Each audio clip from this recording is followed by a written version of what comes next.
Pikachu, Pachuchi.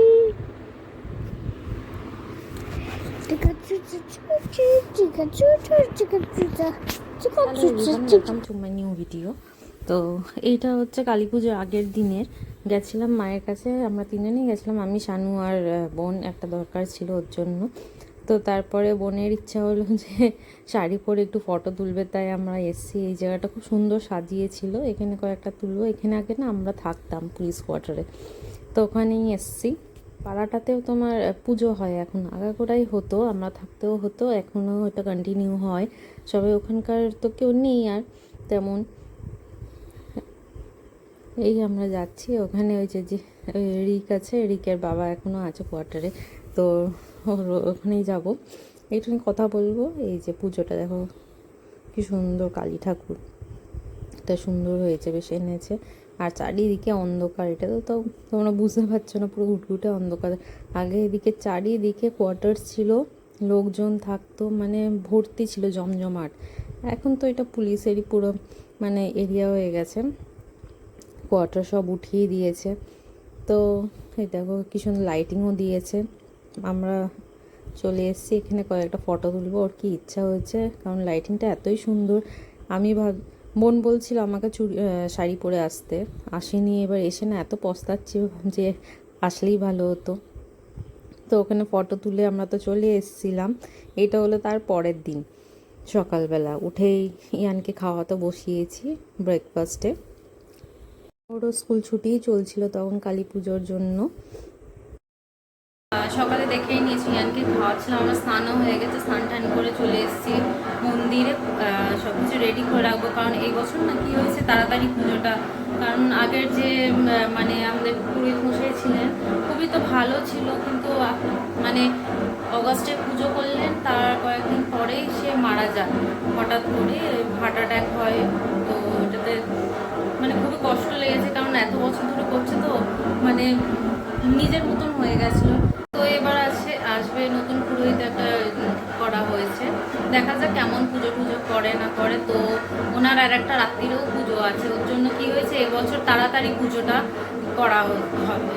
এই 4:30 5টা নাগাদ হয়তো উনি চলে আসবেন, তার আগে তো সব কিছু রেডি করতে হবে। ওইদিকে আমার শাশুড়ি মা সব মানে ভোগের আয়োজন করছে, রান্না বান্না করছে। আমি এখানে চলে এসেছি, তাড়াতাড়ি সব কিছু গুছিয়ে রেখে দিলে তো ভালো, কারণ আসবে এসে ওটা ভালো লাগে না, ঠিক আগে আগে গুছিয়ে রাখবো।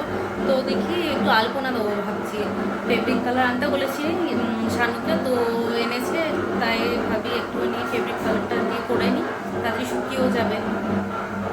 এইগুলো সব অর্ডার করা হয়েছে, এটা অর্ডার করা হয়েছে, ভুলে গেছিলাম, ভেবেছিলাম কি আছে, তারপর দেখছি না নেই এগুলো। তো এই দুটো কালার আনতে বলেছি, দেখি কেমন করি। আমি তো এক্সপার্ট না, যেমন চেষ্টা করি কতটা ভালো হয় না হয়, নেট দেখেই করবো। ডাউনলোড করে রেখেছি এইগুলো সব। আমার ছেলেকে নিয়ে আসিনি, আনলে পরেই তো ও শুরু করে দেবে পেন্টিং, এগুলো মুশকিল হয়ে যাবে। আগে করে নিই ঠাকুরের কাছে, একটা শুকিয়ে যাক, তারপরে ওকে আনবো বলেছি, নিয়ে আসবো। আশায় বসেও আজকে মাকে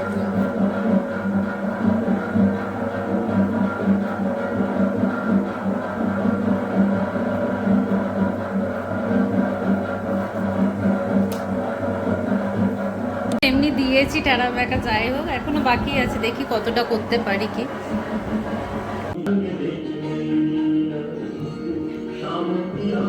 একদিন তো হাত মানে ইউজ টু নেই, ওর জন্য কেমন একটা হয়েছে। শানু বলছে এমন করলি কেন, আনছি আমি তো এক্সপার্ট না, কি করবো, ওর জন্য যা পেরেছি তাই দিয়েছি। হাতটাও মানে ঠিক করতে করতে আগে কী হতো মানে ভালোভাবে করতে পারতাম, এখন তো বন্ধ পুরো, এইসবের দিকে আর যাইও না। ওর জন্য একটুখানি হাতটা মনে হচ্ছে কাঁপছে, ঠিকঠাক করতে পারছি না এমন। তো কোনো রকম করেছি, ইচ্ছা হয়েছে ওর জন্য। এই যে আমি পুরো সাজানো হয়ে গেছে, এবার আমিও রেডি হয়েও চলে এসেছি, কারণ হয়তো 4টে হয়তো বাজছিল তখন। তো শাশুড়ি মাও নিচে আসবে, সব কিছু হয়ে গেছে, ভোগের আয়োজন। এখানে এসে আরও সব থালাগুলো সাজাতেও হবে, যত তাড়াতাড়ি পাচ্ছি দুজন মিলে করার চেষ্টা করছি। দেখো অলরেডি হয়ে গেছে, আমি কেটে পেটে দিলাম, ওখানে মাও করছে। তো ইয়ানের বাবা শুয়ে আছে ওপরে, ওকে একটু ঘুম পাড়িয়েছি, নাহলে অনেকক্ষণ জেগে থাকবে তো ওর জন্য। তো আমরা করতে করতে ঠাকুরমশাই চলে এসেছিলেন, রাত্রির বেলাটায় না কালী পুজোটা ঠিক ভালো লাগে, এই বেলায় যেন ভালো লাগছে না কেমন। প্রত্যেকবার হতে হতে আমাদের পুজো প্রায় 11:30 বাজে তখন। এমন আমাদের এই পুজো চলছে এখন, মাঝখানের দিকে এই পুজো। ইয়ান আর ইয়ানের বাবাও চলে এসছে নিচে, ওকে ডেকে আসলাম, দুজনেই রেডি হয়ে চলে এসছে। দেখতেই পাচ্ছ ছোটোটা, ও তো খুব এক্সাইটেড এই পুজো টুজো হলে, মানে বাচ্চাদের আর যা হয় বাড়িতে পুজো থাকলে। আমরাও যখন ছোটো ছিলাম এমনি এক্সাইটেড থাকতাম, এখন আমার ছেলেকেও দেখি তাই। খুব দুষ্টু, খুব দুষ্টু, ও যে কী করবে না করবে বুঝতে পারছে না। আর আলো দিয়েছে চারিদিকে, খুব মজার। আর ও আশাই আছে যে কখনো বাজি ফাটাবে। এখানে প্রায় পুজো শেষের দিকেই বলতে গেলে, মানে ভালো করেছে মোটামুটি আর কি, চলে যাবে। আগে যিনি করতেন যেমন করতো আর কি, আমরা ইউজড হয়ে গেছিলাম, মানে নিখুঁতভাবে সব কিছু ধরে ধরে আস্তে আস্তে, ঠিক অমনি হয়নি। যাই হোক, এই বছরটা এইভাবেই হোক নয়, সামনের বছরে দেখা যাবে। এই যে শুরু করে দিয়েছে বাজি ফাটানো, ওর পিসিও এসছিল, তো মানে শানুর মামি এসছিল আর ওর বোন এসছিল, ওর পিসির সাথে দাঁড়িয়ে দাঁড়িয়ে সব বাজি ফাজি ফাটাচ্ছিল। আমি ওখানে বসেছিলাম, তারপর আমরাও অঞ্জলি টঞ্জলি দিলাম, দিয়ে এসে আমিও জয়েন করেছি। শানুও ফাটাচ্ছিল। আমার মাও আসবে, কিন্তু ওদের একটু লেট হবে, কারণ বাড়িতেও তো আবার প্রদীপ দেবে, মোমবাতি জ্বালাবে, তারপরেই আসবে। শানু বাইরে গেছে, ওই তুবড়ি এনেছে, ওইগুলো ফাটাবে বলে।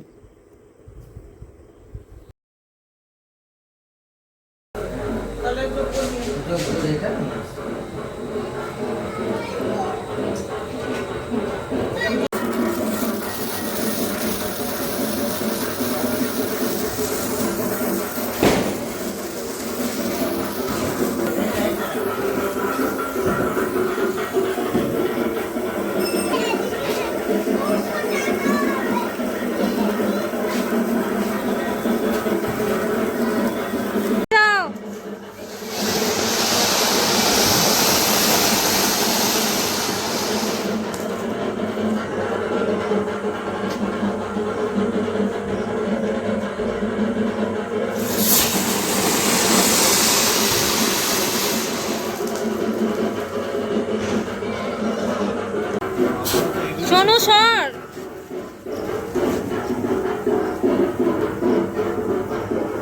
ঘোড়া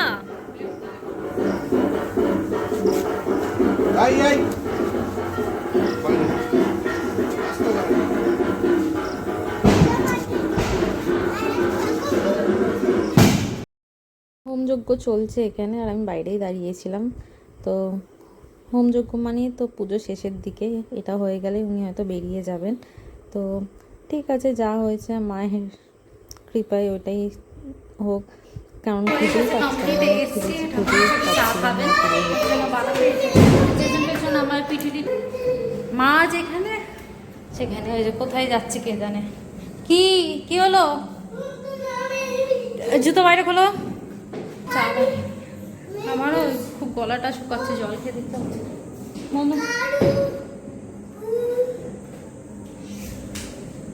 আমার হয়ে গেছে, এই যে আমি ভোগ দেখিয়ে দিই অলরেডি। তো খিচুড়ি, চা, আরও দেখাচ্ছি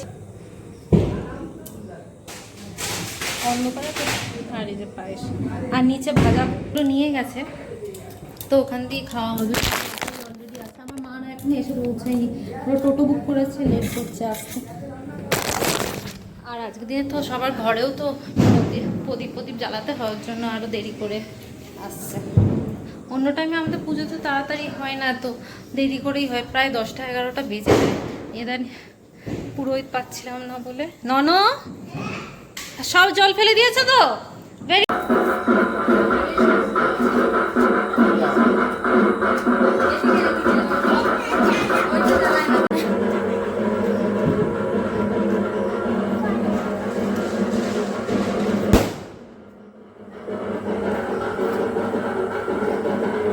এটা কোনটা,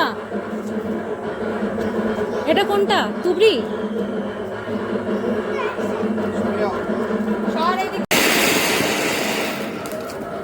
ওটা পরে এটা এলো না।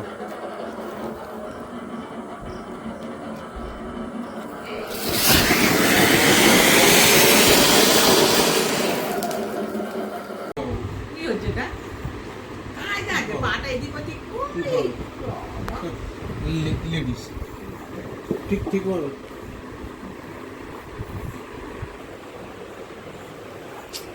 মা বোন দুজনেই চলে এসছে, বাবা আসেনি। বাবা হয়তো পরে আসবে কি আসবে না জানি না ঠিক, কারণ বাবার বন্ধুর বাড়িতে পুজো ছিল তো ওখানেই সব ঘোরাঘুরি করছিল। আমরা ছাদে চলে এসেছি সব বাজি ফাটানোর জন্য, আর কয়েকটাই বাজি ছিল ওর জন্য ছাদে এসেছি। এখানে শানু ফাটাচ্ছে আর এটা তো ঘুরেই বেড়াচ্ছে, ও যে কী করবে। আর ওর মিমি এসছে, দিদি এসছে, খুব মানে আনন্দিত আর কি।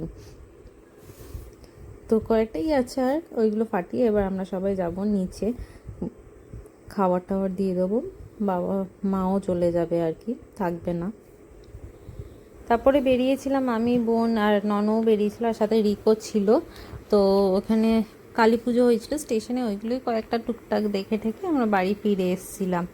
তারপরে হচ্ছে তারপরে এটা হলো তারপরের দিনে আমরা যাচ্ছি আমার মামার বাড়িতে। অনেক দিন পরেই যাচ্ছি, দিন না বছর বলতে পারো, প্রায় 2 বছর আগে হয়তো গেছিলাম, আর এই এখন যাচ্ছি। কারণ মামার শরীরটা তো অতটা ঠিক নেই, ওই মামাকেও দেখা হয়ে যাবে। আর মাসিরা এবার তো ভাইফোঁটার জন্য আসতে পারিনি, তো আমরাই যাই, তাই বেরিয়ে পড়েছি। শানু আমাদেরকে মোড় পর্যন্ত ছেড়ে দিয়ে গেল, কারণ ওর আবার অফিস আছে, ও অফিসে বেরিয়ে যাবে। আমি আর রিয়ান দুজনেই বেরিয়ে পড়েছি, টোটোতে উঠে গেছি, যাব। মারাও বেরিয়ে পড়েছে, ওখান দিয়ে যাব ট্রেনে। তো ওই দেখো আমি সানগ্লাস পরেছি বলে ওকেও পরতে হবে, তো হাফ রাস্তা অবধি পড়েছিল, তারপর খুলে দিল। এদের সাথেও দেখা হয়ে গেছে, আর টাইমলি আমরা ট্রেনটাও পেয়ে গেছি, মানে সব কিছু একবার টাইমে টাইমে হয়ে গেছে, ওয়েট করতে হয়নি তেমন একটা। ভিড় ছিল তেমন একটা না, বসার জায়গা পেয়ে গেছিলাম। নেমে গেছি মামার বাড়ির এখানে। তো ভাবছি একটু ফল নেবো নন্নর জন্য, কারণ ওকে একটুখানি ভাত খাইয়েই নিয়ে এসেছিলাম, যে কখন খাবে না খাবে, খিদে পেয়ে যাবে। তো সকালবেলা অল্প ভাত ছিল করা হয়ে গেছিলো, তখন ভাত খাইয়ে নিয়ে এসছে। দেখো পাকাটা কি বলছে। তো মা ওখানে ফল নিচ্ছিল, তেমন একটা কিছু নিয়ে নিয়ে, লাল আঙুরগুলো ভালোবাসে ওইগুলোই নিয়েছিলাম। তো বাড়ি গিয়ে ধুয়ে ওইটা দেবো, খেয়ে নেবে। বেশ ভালো লাগছে, অনেক বছর পর এসছি এখানে। এইটা হচ্ছে নামকরা মিষ্টির দোকান, ওখানে স্টেশন থেকে নেমেই মদনপুরের মিষ্টি। মাসিও যখন আসে তখন জানে আমরা পছন্দ করি, সব সময় নিয়ে আসে। আর আমি বোন তো অনেক কটাই প্রায় মিষ্টি খেয়েছি ওখানে দাঁড়িয়ে দাঁড়িয়ে দোকানেই, আর তেমনই টেস্টিও ছিল, ভালোই লাগছিলো। আর মাও নিয়ে নিয়ে এলো মাসিদের জন্য অনেক কটা মিষ্টি দেখি, আর কোল্ড ড্রিঙ্কসও নিয়েছিলাম। তো সবাই চলে এসেছি ঘরে, খাওয়া দাওয়া হবে এবার। আগে তো এই ছোটোটাকে খাওয়াবো, খাইয়ে একটু ঘুম পাড়াবো, নাহলে জ্বালাতন করবে সারা রাত। খেয়ে ঠেয়ে আমরা সব এনজয় করলাম ভালোই। তো এটা হচ্ছে মাঝখানে আর কোনো ব্লগ করিনি, এটা হচ্ছে ফেরার টাইমে ট্রেনে 7:30 মতন মনে হয় বেরিয়েছিলাম, তো ফাঁকা পেয়েছি ট্রেন, সবাই সবার মতন বসে পড়েছি।